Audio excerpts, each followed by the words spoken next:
Kitab Suci Tao Te Ching dan Pembabarannya, bab 23. Bab 23. Siapa yang sesuai dengan Tao akan diterima oleh Tao.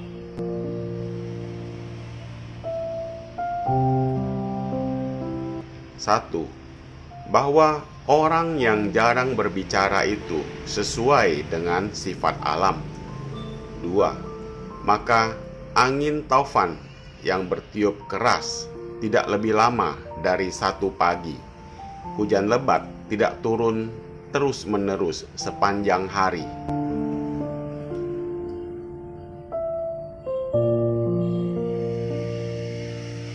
3. Siapa yang menciptakan ini semua ialah langit dan bumi atau alam. Jika alam saja tidak bisa lama, apalagi manusia.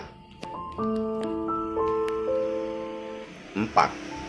Maka setiap orang yang tingkah lakunya sesuai dengan kebenaran akan cocok dan bersatu dengan kebenaran yang sesuai dengan kebajikan pun akan bersatu dengan kebajikan.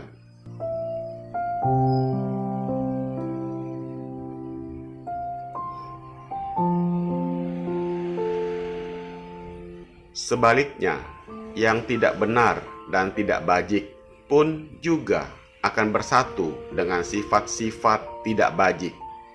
Tegasnya, yang jahat pun akan bersatu dengan kejahatan.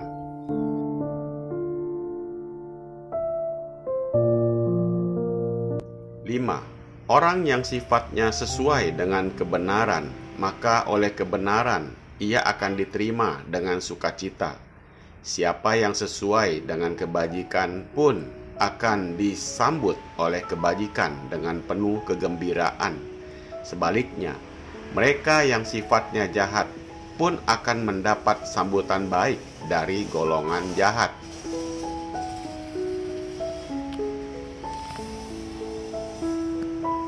6. Bila sekarang tidak cukup kejujurannya, maka ia pun tidak mendapat kepercayaan.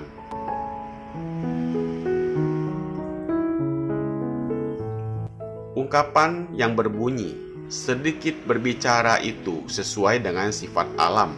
Menurut Lao Tzu, berbicara sedikit itu baik dan sesuai dengan sifat alam. Ungkapan ini sesuai dengan ceramah Sri Ram bahwa orang bijaksana hanya bicara sedikit. Orang banyak bicara itu tandanya kurang bijaksana.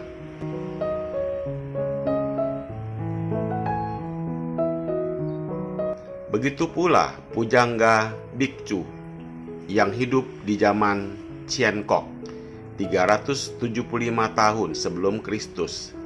Tatkala ada orang menanyakan, apakah orang banyak bicara itu baik?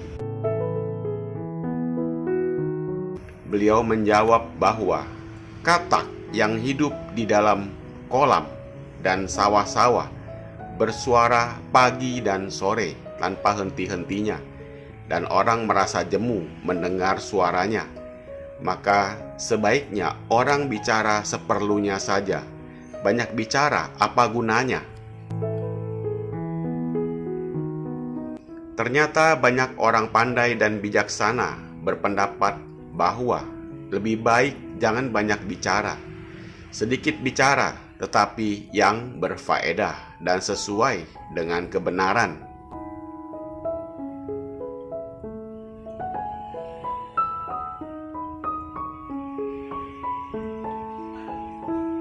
Di sini Lao Tzu mengungkapkan bahwa sedangkan alam tidak dapat membuat angin dan hujan menahan terlalu lama, terlebih lagi manusia.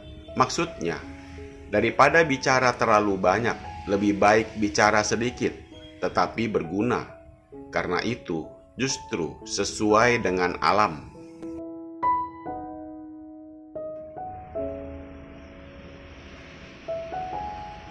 Dari ungkapan tersebut memberi kita pengertian bahwa semua hal yang terjadi atau yang ada di dunia ini hanya sementara waktu, tidak abadi.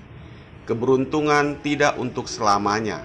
Demikian pun kesusahan akan cepat berubah. Maka apabila pada waktu kita mengalami kesusahan, janganlah terlalu gelisah atau putus asa. Kita harus dapat menahan sementara waktu untuk menghadapi kesusahan kita, karena segera keadaan itu akan berubah.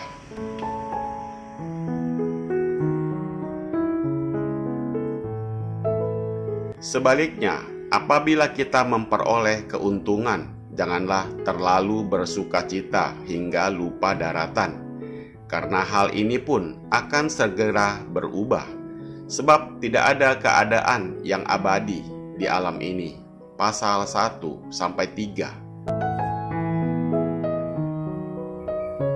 Sebagaimana telah diketahui bahwa alam ini juga mempunyai suatu hukum yang dikatakan jenis memiliki jenis.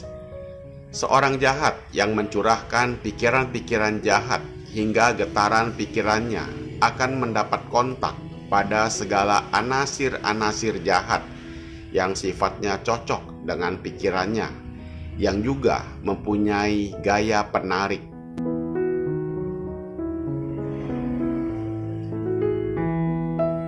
Sehingga segala anasir-anasir jahat itu akan tertarik pula untuk datang berkumpul di sekitarnya.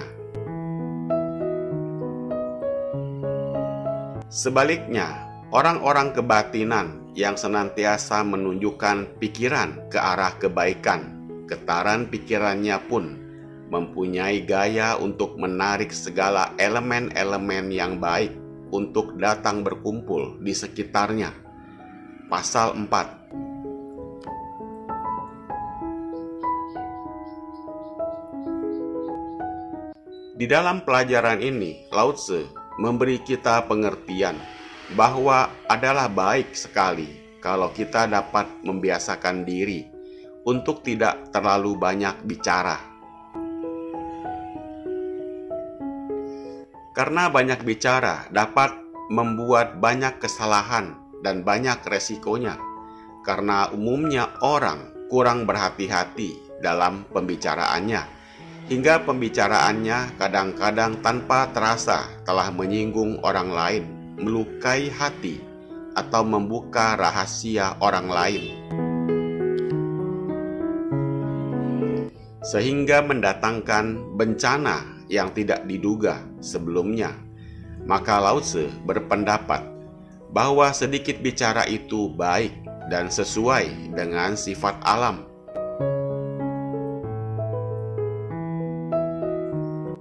Lebih jauh, Lao Tzu memberi bukti bahwa angin dan hujan lebat pun tidak bisa tahan lama, apalagi manusia. Maka dengan pengertian ini, semoga kita dapat bertahan sementara waktu bila kita menderita kesukaran, karena keadaan demikian segera akan berubah dan kesusahan itu segera akan berganti dengan keadaan yang lain.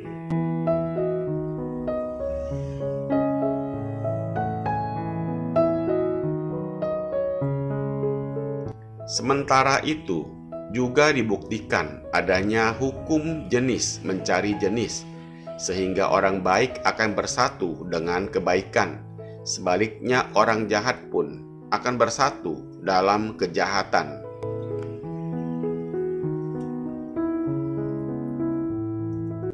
Maka dari itu, orang-orang kebatinan yang tinggi martabatnya dan telah mencapai kesucian segera akan diterima dalam kalangan suci. Sebaliknya, orang-orang yang gemar melakukan kejahatan pun akan disambut dengan gembira oleh kawanan jahat.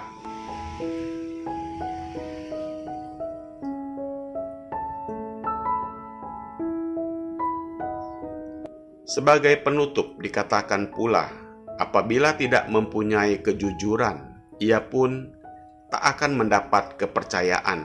Pasal 5-6. Semoga bermanfaat. Terima kasih.